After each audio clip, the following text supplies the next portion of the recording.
1. Good evening and welcome to Civil War Talk. I'm your host, Callie J, here today with two very special guests. My name's General Beauregard, but you can call me Little Napoleon. I'm from Louisiana and served as general in the Battle of Manassas. As some of y'all may know it, as the first Battle of Bull Run on the Confederate side. Well, I'm Erwin McDowell. I was born in Columbus, Ohio, and became general for the Union soldiers in the Battle of Manassas, next to General Patterson. Okay, General Beauregard, the first question is for you. What year did the battle begin? Well, ma'am, the battle happened in the year 1861 on a warm July day. Alright, and Mr. McDowell, how long did the battle last? The battle lasted for 2 very long days. Where did the battle take place? It happened on Virginia soil, far from my home state of Louisiana. I think it was near some city called Manassas. Okay, Mr. McDowell, what were some of the respective strengths and weaknesses? The North had the factories and the money, which gave us a good head start in the war, but since we barely had food, we were real malnourished. Mr. Beauregard, what would you say were some of your strengths and weaknesses? The South had its good points, such as ability to grow food, and we also knew most of the land we fought on. Although we didn't have any allies, so that was a major weakness for us. Stand. So, General Beauregard, what was your goal in going into this battle? We were really just trying to outdo the North. And General McDowell, what was your goal in going into this battle? Outdo the South.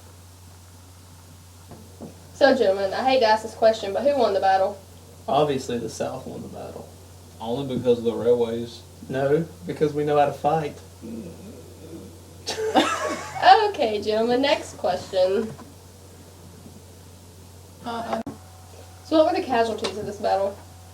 The South lost a total of 1,982 men. 387 were killed, 1,582 wounded, 13 were captured or missing.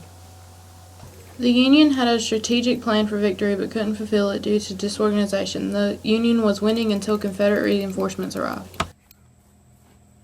The Great and Holy North lost 2,896 men, 460 were killed, 1,124 wounded, and 312 were captured or missing.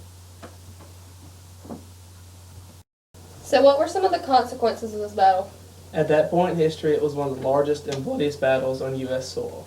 It gave the South's troops courage after the first victory. It made us realize the war was going to last longer than expected. We were shocked by defeat.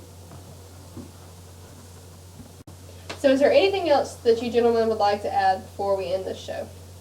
The common people made an event out of it by picnicking and watching the battle while sipping wine. This was the first battle in U.S. history where railroads were used to transport soldiers. And that concludes our interview with the two Manassas generals. Thank you for watching Civil War Talk.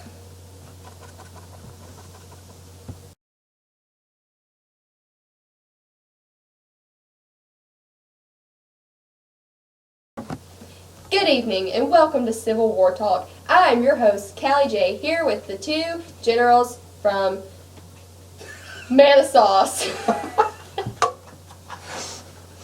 Manassas. Let's take one. Did you guys? Good evening and welcome to Civil War Talk. I am your host, Callie J, here with two very special guests today.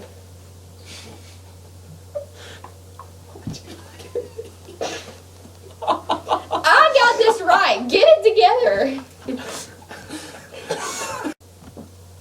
Good evening. I'm your host, Callie J, on the I forgot Civil War Talk. And then we start the video and it's all quiet and I can hear them over there going and I'm just like I'm gonna laugh.